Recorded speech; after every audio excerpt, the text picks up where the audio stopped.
Hey everyone, this is part 2 of my How to Make a Cat in Blender series. If you missed the first part, there's a link to it in the description. In this part, I'll be showing you how to create a head for your cat, from sculpting a template to making the final animation-friendly mesh. Without any further ado, let's get started.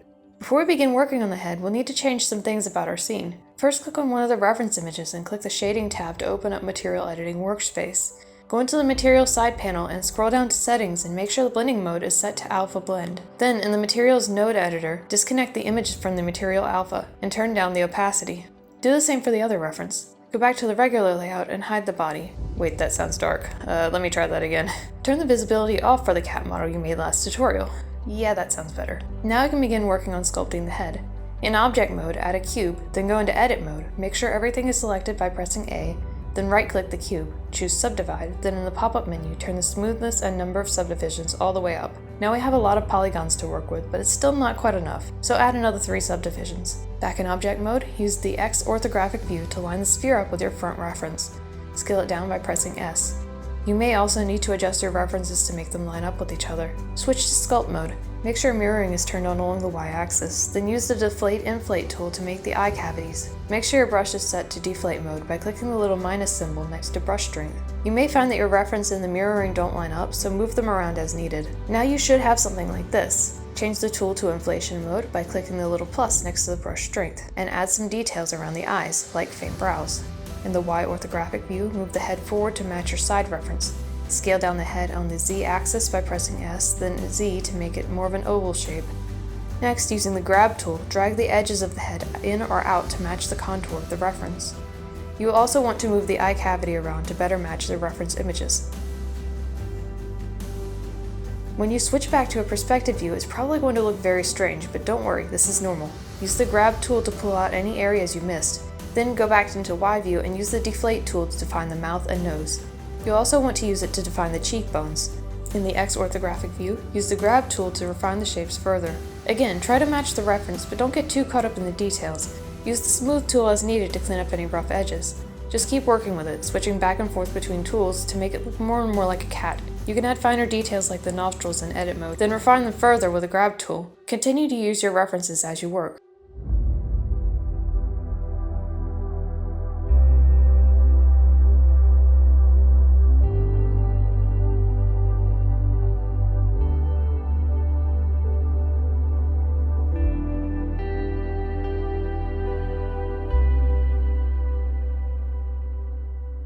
To sculpt the ears, use the Grab tool to pull them out and refine them. They don't have to look perfect, since this sculpt is just a reference for the final mesh.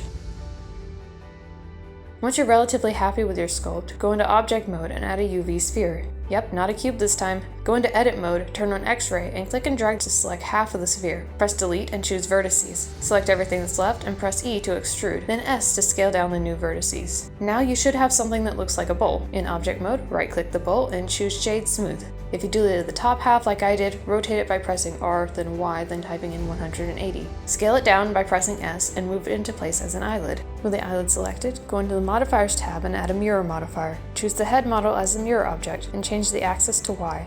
Back in Edit mode, select everything with A and press Shift D to duplicate the lid. Rotate the duplicate by pressing R, then Y, then typing in 180, then move it into place. Use Edit mode to shape the lids and make your sculpt look slightly less like a Muppet. Now that the eyelids are in place, click on the head itself and make any adjustments needed to give the head the overall shape you want.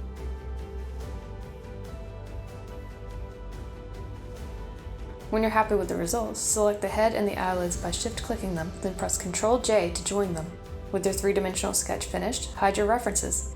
If you merge the pieces in the wrong order, add another mirror modifier and change the axis and bisect to Y and apply it. This will make the sculpt perfectly symmetrical. Still in Object mode, add a plane, move it down in front of your model and scale it down. Add a mirror modifier on the Y-axis and set the mirror object to your sculpt. Turn on clipping. Next, add a shrink wrap modifier and set the target to be the sculpt. In Edit mode, move the plane to be closer to the head and position it on the forehead. In the Shrink Wrap Modifier tab, click the Show on Cage option and now we can begin the modeling process.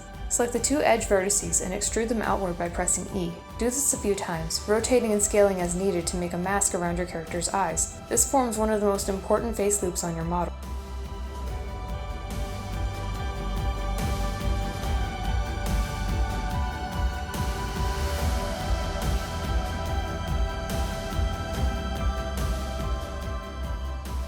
Once the mask is in place, select this edge and extrude it upward twice. Shift select the bottom edge of the face above it and press F to fill the gap. Hold down Alt and click any edge within the new loop to select the entire loop. Turn off proportional editing, press E, then S to extrude and scale inward. In Vertex Select mode, adjust the new vertices and move them to minimize distortion. Some vertices may be trickier to move into place than others.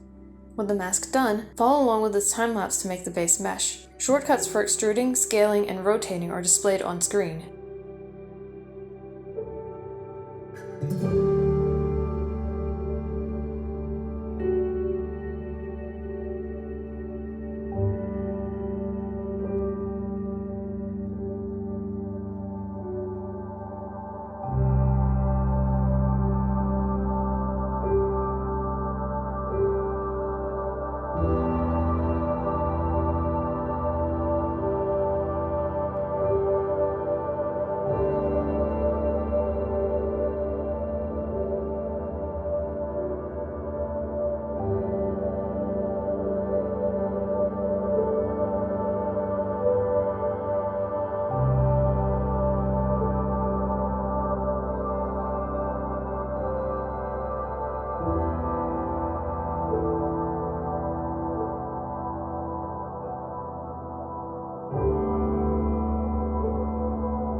Once the basic face mesh is in place, go into Object mode and apply the Shrink Wrap modifier. This will distort the mesh slightly, so back in Edit mode, move any faces that got separated back into place. Proportional editing will make this a lot easier, so make sure it's turned on. Now let's make the back of the head. In the Y orthographic view, extrude the edges of the top of the head outward, rotating them as you go. When you get close enough to the lower portion of the head, select the two open edges of the faces closest to the center and press F to add a face. Select the new open edge and press F a few more times to fill most of the area. You will be left with a hole still, but don't worry about that right now. Adjust the vertices to make each face as close to a square shape as possible, including the vertices around the hole. Select the open edge to the left, then press F a few more times to fill this hole in as well. Now we can focus on the eyes. Alt-select the edge loop around the eye and extrude it inward. Adjust the vertices to better fit the shape of the eye. Select the vertices at the top of the eye and extrude them downward. Line them up with the eyelid. Do the same for the bottom lid. Extrude the top lid inward. Select the back half of the head and press H to hide it. Extrude the top lid again, this time upward, giving it a sense of volume. Do the same for the lower lid. Select both the top and bottom edges and extrude them back, rotating and moving them as needed. Then fill in the gaps. Filling holes in a mesh is a very intuitive process, and the best way to solve these little puzzles varies from case to case. Here's a time-lapse of how I ended up filling in the eye sockets. You may need to add edge loops here and there to get the correct number of vertices, but use them sparingly. Having too many polygons can cause problems.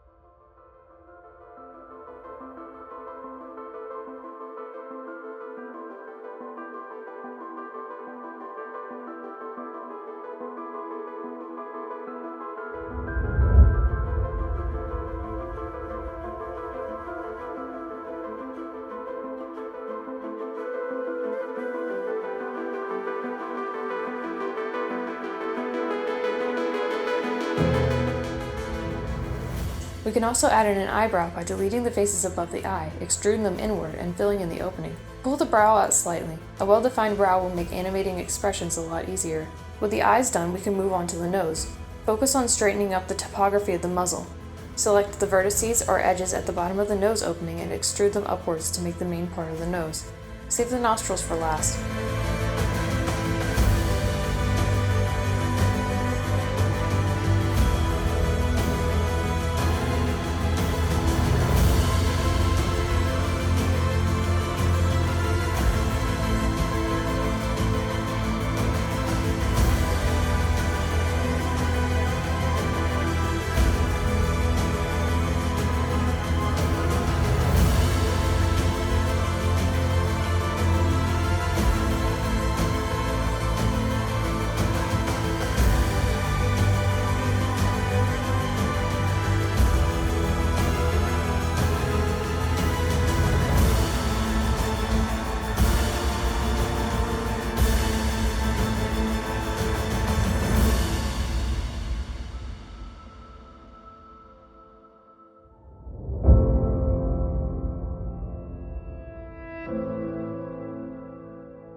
Cats have small indentions going down the middle of their nose, so once the nose has been modeled, pull the center edges back and the ones to the side of it forward to create this indentation. For the mouth, select the edge loop and extrude it inward. Turn off the visibility of the mirror modifier to make creating the inside of the mouth easier. Select the open edges at the bottom of the mouth and extrude a couple of times until it reaches the middle.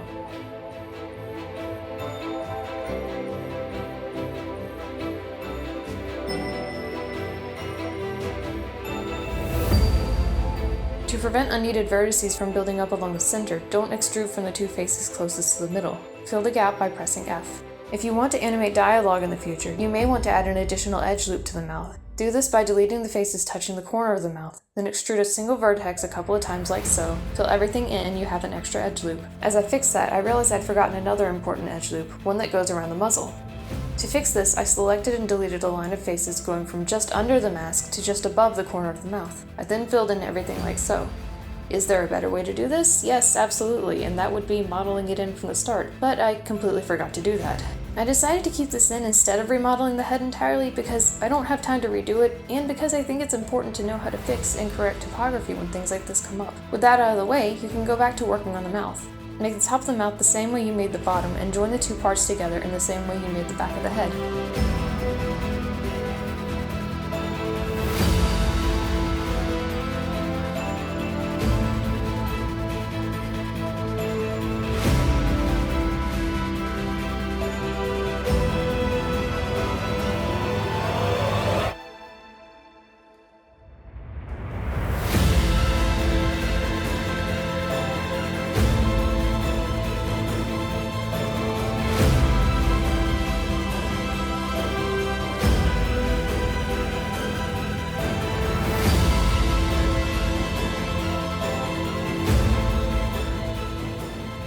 For the ears, turn on the sculpt's visibility, and with X-ray turned on, delete the faces that fall inside of the ear. Extrude the new loop once, and adjust the vertices to match the base of the ear. Extrude it again, but this time go all the way to the top of the ear. Fill in the top like so.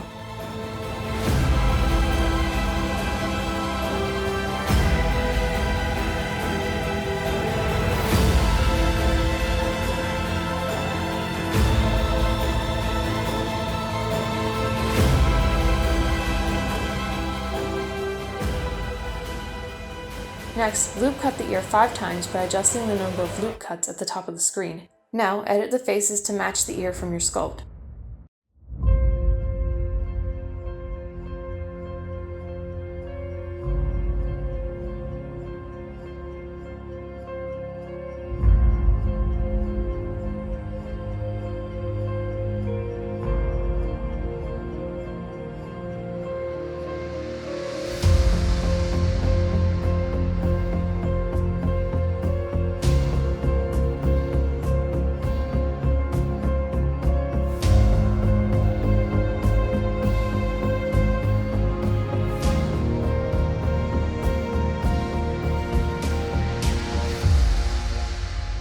When you're satisfied with the overall look of your ear, you can add details by deleting a few faces and extruding them outward or inward.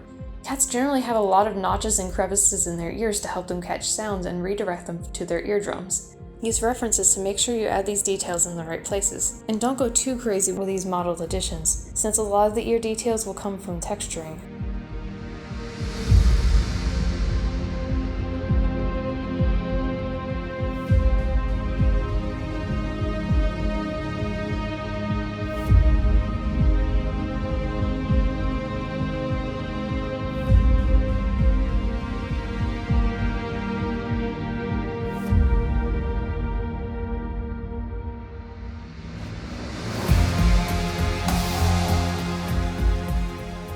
When you're happy with how everything looks, apply the mirror modifier. Turn on the visibility of the body, and in object mode, select the head and the body and press Ctrl-J to join them. Count the number of vertices that make up the opening of the neck, then find a centered rectangle of vertices on the head with the same number of vertices. Delete those faces and fill in the space between the head and the neck. Switch between using the various sculpting tools and edit modes to fix deformations and clean everything up.